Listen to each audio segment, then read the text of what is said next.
Hey everyone, welcome back to Breakdown Movies, your go-to channel for in-depth movie explanations.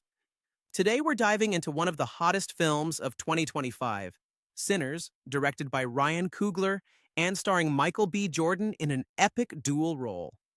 This vampire horror thriller set in 1930s Mississippi has been blowing up at the box office, grossing over $93 million worldwide so far. If you're wondering what Sinners is all about, why it's so unique, or how it blends history, horror, and music, you're in the right place. This is a full plot breakdown, so expect spoilers. Don't watch if you haven't seen the movie yet. We'll cover the story, characters, themes, and those wild ending scenes, including the post credits.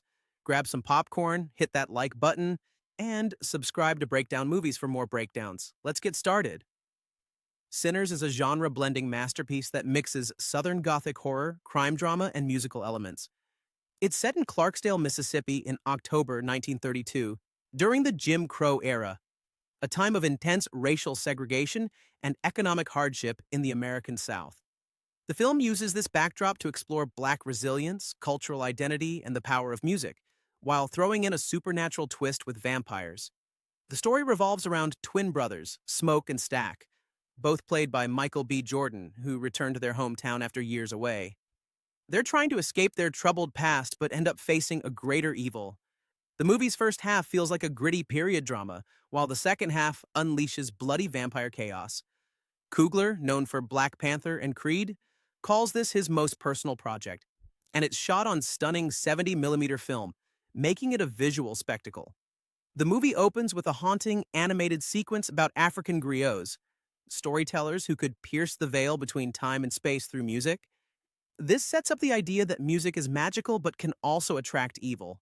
We then cut to October 16th, 1932, where a young man named Sammy Moore, Miles Caton, stumbles into his father's church, bloodied, with a broken guitar neck.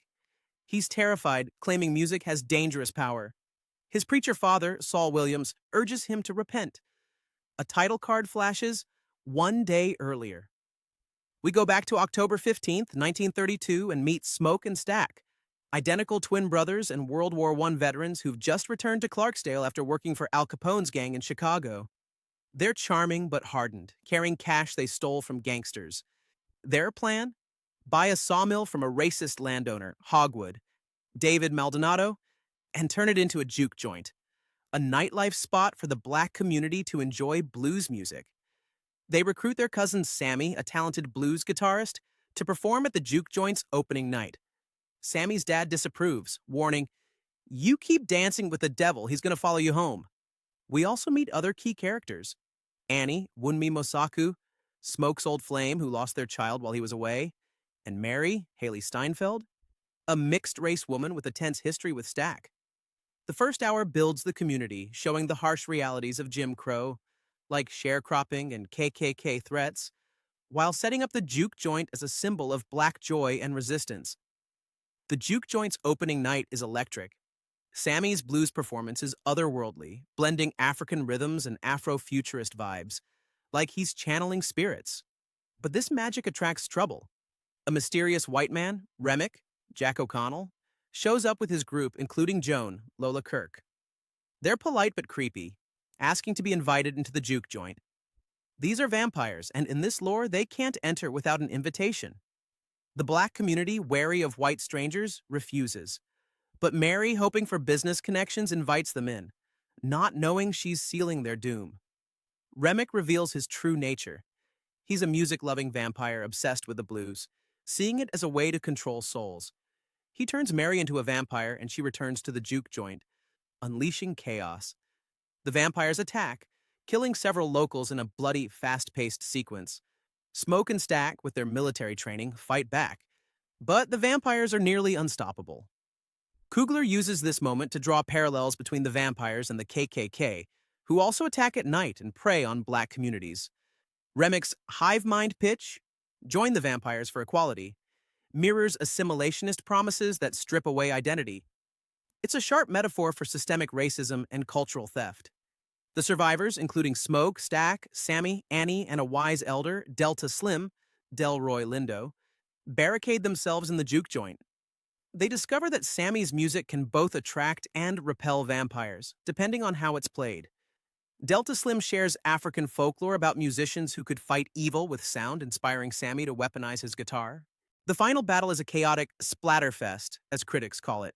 Smoke and Stack go full action hero mode, using fire, wooden stakes, and stolen gangster weapons to take down vampires. Michael B. Jordan's dual performance shines here. Smoke is the strategic leader, while Stack is the reckless brawler. But the fight isn't just physical, it's spiritual.